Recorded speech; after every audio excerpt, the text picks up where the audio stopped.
नहीं, आप लोगों के पास कोई मिलने पहुंचा अब तक, कोई मुलाकात करने पहुंचा, कोई दिग्गज या प्रतिनिधि सरकार प्रशासन की ओर से? जी नहीं। नहीं, बिजमोहन जी तो गए थे, मैंने तस्वीरें देखी नहीं, थी। वो नहीं, हम गए थे उनके पास, हम प्रयास कर रहे हैं, हम मिल अच्छा, रहे आप हैं। लोग जा रहे हैं उनके पास? जी। ठीक है, तो क्या आश्वासन मिल रहा है आप लोगों को? उन्होंने ये कहा, जैसा कि सोशल मीडिया में भी उनके पेज पे भी है, जानकारी भी यही, उन्होंने कहा कि वो हमारी मांगों के संबंध में स्वास्थ्य मंत्री जी, मुख्यमंत्री जी, केंद्रीय स्वास्थ्य मंत्री जी से चर्चा करेंगे।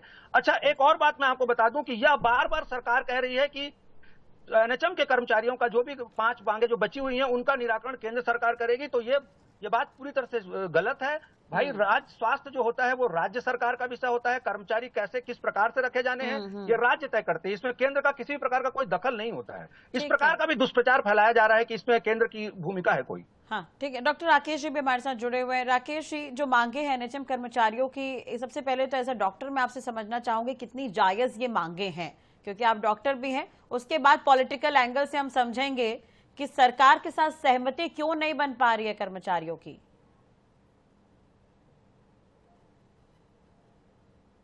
देखिए, सबसे महत्वपूर्ण बात यह है कि किसी भी संस्थान में यदि कोई सहयोगी असंतुष्ट हो तो संस्थान को अच्छे से नहीं चलाया जा सकता। ये छोटे बड़े सरकारी गैर सरकारी सभी संस्थानों के लिए लागू होती है।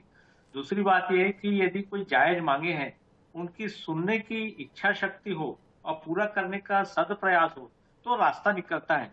मैं ये मानता हूँ, मैं एक मजदूर नेता का बेटा हूँ, मैं ये मानता हूँ कि कोई भी हड़ताल में 100% मांगे नहीं मानी जा सकती हैं। ठीक है। और जो मांगे मानी जाती हैं उनके लिए प्रयास करने से कहीं ना कहीं रास्ता निकलता है। बस एक इच्छा है कि सद इच्छा होनी चाहिए जो एम्प्लॉयर है उसकी।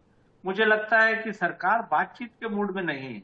लोगों को असुविधा है, देख रहे हैं कि पूरी की पूरी अस्पतालों की व्यवस्था बिगड़ी हुई है, लोग परेशान हो रहे हैं और सरकार बातचीत के मोड में 15 दिन में बात भी नहीं आए तो ये उनकी इच्छा शक्ति दिखा रहे।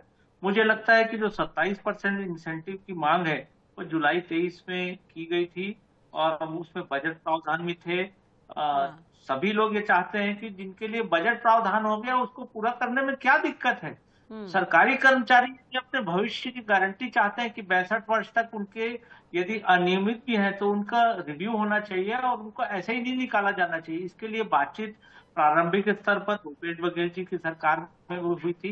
बातचीत का ये रास्ता दिया गया था कि सचिव स्तर की कमेटी इसके लिए करेगी और यदि कर्मचारी चाहते हैं कि उनके भविष्य की गारंटी हो, कोई भी एम्प्लॉयर चाहेगा कि उनके पास जो तकनीकी रूप से दक्ष कर्मचारी हैं वो सिस्टम में बने रहें, क्योंकि उस सिस्टम जो उद्देश्य की पूर्ति करता है वो उन्हीं के माध्यम से करता है। लेकिन डॉक्टर राकेश जी, अभी आप टी.एस. सिंहदेव को सुन रहे थे, उनका कहना यह है कि हम चुनाव हारे तो कहीं ना कहीं एनएचएम कर्मचारियों की मांग हम नहीं मान पाए या पूरी नहीं कर पाए, तो इसका भी एक कारण रहा है। क्या ऐसा हुआ? तो और अभी दीपक जी भी कह रहे थे, उज्ज्वल दीपक जी की भी, सरकार तो जब थी कांग्रेस की तो घोटाले ही हुए हैं, काम किया जा सकता था, हुआ नहीं। उज्ज्वल दीपक जी बहुत सारी बातें बोल रहे थे, मैं सुन रहा था। मुझे लगता है कि ये बात मैंने कही है कि यदि कोई चीज कर्मचारी असंतुष्ट होता है तो संस्थान को चलाया जाना संभव नहीं है। हमारे वरिष्ठ नेता है टी.एस. सिंहदेव जी, उन्होंने स्वास्थ्य विभाग बहुत पारदर्शिता और बहुत इच्छा शक्ति के साथ 5 साल चलाया है और कोविड में इस पूरे देश और प्रदेश ने देखा है कि बहुत अच्छे से चलाइए। जो फाइनेंशियल डिमांड्स हैं उसके बारे में बातचीत बहुत आगे तक गई। 27% जो मांग इंसेंटिव की पूरी हुई वो केवल सरकार की इच्छा शक्ति के कारण की गई और मुझे लगता है कि वो जो लंबित मांगे हैं वो पूरी हो जानी चाहिए। ये तो एक सरकार का फैसला दूसरी उज्ज्वल जी, सरकार अभी आपने सुना कौशलेश जी को भी डॉक्टर राजेंद्र जो ये कहते हुए नजर आ रहे हैं कि सरकार बातचीत के मूड में नहीं है। क्या ऐसा है, इसलिए कोई प्रतिनिधि नहीं पहुंच रहा है क्या एनएचएम कर्मचारियों के पास? नहीं, ऐसा बिल्कुल नहीं है। मैंने कंफर्म किया है यहाँ पे आने के पहले। लगातार बातचीत चल रही है संघ के नेताओं से। क्या माननीय मंत्री जी उनसे नहीं मिले हैं? क्या सचिव महोदय से उनकी बात नहीं हुई है? क्या संघ के कमेटी मेंबर से बात नहीं हुई है? कौशलेश जी तो कह रहे थे अभी कि नई मुलाकात हुई है, कोई पहुंचा नहीं, वो खुद पहुंचे मुलाकात, सबने उनकी मांगे सुनी है और मेरे पास मैं लेटर्स लेकर आया हूँ राष्ट्रीय स्वास्थ्य मिशन के लेटर हेड पे। इस पे आदेश है, डेट है, कमेटी का गठन किया है। जो भी तर्क संगत नियम संगत काम सरकार कर सकती है, बकायदा इसमें लगातार कम्युनिकेशन चालू है।